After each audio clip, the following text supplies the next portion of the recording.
México tiene memoria. El auténtico despeñadero. Comúnmente este espacio lo ocupo para compartir con ustedes mi opinión sobre temas que acontecen en México y el resto del mundo. Pero considero imperdible la oportunidad de comentar y compartir una de las mejores columnas del periodista Pablo Iriart, en su espacio Uso de Razón del diario El Financiero.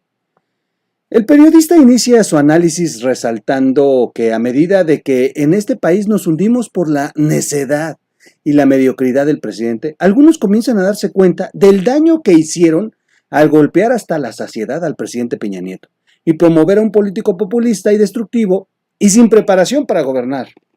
La descomposición en el ejercicio de gobernar de Obrador ha alcanzado niveles jamás imaginados. Cada día perdemos más y más la capacidad de asombro con cada ocurrencia emanada desde Palacio Nacional.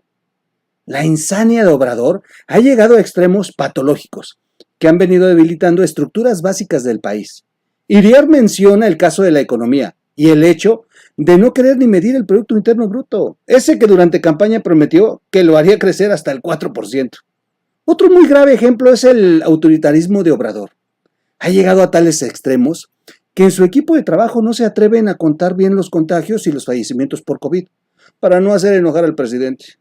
Poco falta para llegar a la caricatura de ¿cuántos muertos hay? Los que usted diga, señor presidente.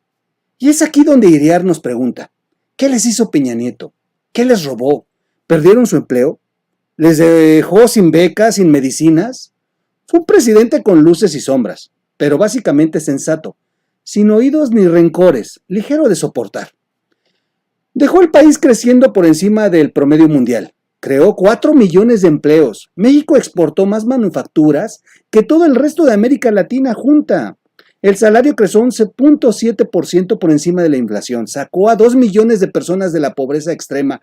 Sus grandes obras públicas tenían sentido de futuro. Duplicó la capacidad operativa de los puertos y arrancó un potente aeropuerto internacional en Texcoco que se pagaba solo. A este gobierno le dejó 300,000 millones de pesos en el Fondo de Estabilización de Ingresos Presupuestarios, inversión extranjera nueva y enfierros por 193,000 millones de dólares. El IMSS pasó de números rojos a números negros y al concluir el sexenio se le inyectaron 73,000 millones de pesos en reservas financieras. La Casa Blanca. Sí, la Casa Blanca. Resulta que una vez detonado el escándalo, no ilegal pero sí muy cuestionable por el conflicto de intereses, a Juan Armando Hinojosa del Grupo IGA no se le dio un solo contrato en el gobierno federal y todos los contratos con gobiernos estatales le fueron cancelados. Como lo recordó hace un par de semanas en las páginas del Financiero el periodista Raimundo Rivapalacio, un crítico vertical, inconsistente de Enrique Peña Nieto. Hubo sensibilidad y reacción ante el malestar de la opinión pública. ¿Y ahora qué tal? 77% de las obras públicas se entregan por asignación directa. Se desdeña como un ataque a nuestro proyecto el tráfico de influencias denunciado por la venta de respiradores artificiales al IMSS, casi al doble de precio. El fiscal general de la República lo puso Morena y se convirtió en un fiscal carnal. Adiós justicia para México. ¿Dónde están los colectivos? Por una fiscalía que sirva. No al fiscal carnal. Y las ONG que protestaban, argumentaban y eran escuchadas en el sexenio anterior, ¿dónde están? Hubo corrupción, sí, pero no de la magnitud que la propaganda de Morena y sus comentaristas ex afines decían. Y se creó un andamiaje institucional para evitarla y castigarla. López Obrador tiró el Sistema Nacional Anticorrupción, le cortó presupuesto a la ciencia, a la tecnología, desmanteló el Seguro Popular, demolió la reforma educativa, congeló la reforma energética y perdemos hasta la camisa con la obsesión petrolera. Nos arrodillamos ante Trump, le hacemos el trabajo sucio en el sur y en el norte, al mismo que anunciaba que el muro en la frontera sería pintado en negro para que atraiga más calor y queme al que intente cruzarlo. Nuestro gobierno le agradece y lo llama amigo, el que se conoce en las desgracias. Peña cometió el error de recibir a Trump en Los Pinos durante su campaña y el actual presidente no lo va a recibir, sino que va a ir a darle las gracias a Estados Unidos en julio, en plena recta final de la campaña por su reelección. ¿Gracias de qué? Hubo decoro en la relación con Estados Unidos. Peña respondió a cada uno de los agravios de Trump y le canceló la reunión tripartita ya agendada en Washington con el premier canadiense por un tuit agresivo hacia México. Ese decoro se perdió. Capitulamos ante el prepotente. Peña renegoció el Tratado de Libre Comercio sin desdoro para México. Terrible lo del socavón en el Paso Express de Cuernavaca, que costó la vida de 2 personas. Se investigó y fue un problema de filtración de agua. No, ahí quedaron el gobierno de Morelos y la administración federal para decir y probar lo contrario. Nada, no han dicho nada.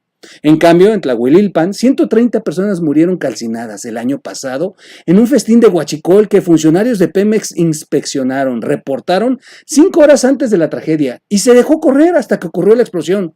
Eso es negligencia criminal. ¿Alguna protesta? Cero. Peña reaccionó tarde en la masacre de Iguala, sin duda, pero se investigó y encarceló a más de un centenar de asesinos materiales e intelectuales. En este gobierno cuyos máximos exponentes se colgaron de la matanza para hacer campaña, a pesar de que todos los involucrados eran aliados políticos suyos, han dejado libres a más de la mitad de los detenidos, incluyendo al que coordinó el secuestro y la masacre.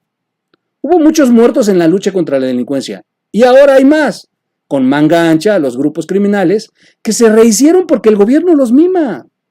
La crítica denunció el influyentismo y la mayoría de las voces fueron atendidas. Cayó el director de la Procuraduría del Consumidor, su camarada, y el director de la Comisión Nacional del Agua, su amigo. Cesó el director de Pemex a mitad del sexenio, su compañero de campaña, y sin el paracaídas del Foro Legislativo. Hubo 498,000 millones de pesos para ciencia y tecnología, becas para estudiar en el extranjero, para estudiar en centros de excelencia, para criticar al presidente en los medios y en los cubículos, y financiamiento para películas contra él y su partido. Ahora, ¿qué tal? ¿Los escuchan? ¿Cómo ven a Napito en el Senado y a otros forajidos de la 4T? Bonita la renovación, ¿verdad? Todo bien con el Estado de Derecho. Guadalupe Loaesa lo puso en el primer párrafo de su colaboración de ayer en el Reforma. Con sus dichos, Andrés Manuel López Obrador nos golpea, nos violenta, nos ofende, nos maltrata, nos lingüenea, nos madrea, nos hiere, nos invisibiliza, como cualquier golpeador. No valoraron a un presidente sensato y sin recores, y se echaron en brazos del personaje que bien describe Guadalupe Loaesa, quien seguramente votó por él. Se equivocaron con Peña, se equivocaron con AMLO. Ahora solo queda ver cómo frenamos la caída del país en el despeñadero del desempleo, la delincuencia, el empobrecimiento, la desatención a salud, el desprecio a los médicos y a la ciencia. Y quien piense diferente. En su columna, Pablo Iriar nos lleva a un autoanálisis impensable hace 2 años. ¿Qué tan mal está gobernado el país para que el punto de referencia en una comparación a lo peor de México sea el sexenio de Peña Nieto? Increíble. México estaba mejor cuando estábamos supuestamente mal. Soy su amigo Miguel Quintana y como siempre, ustedes tienen la última palabra. Visita nuestras redes sociales.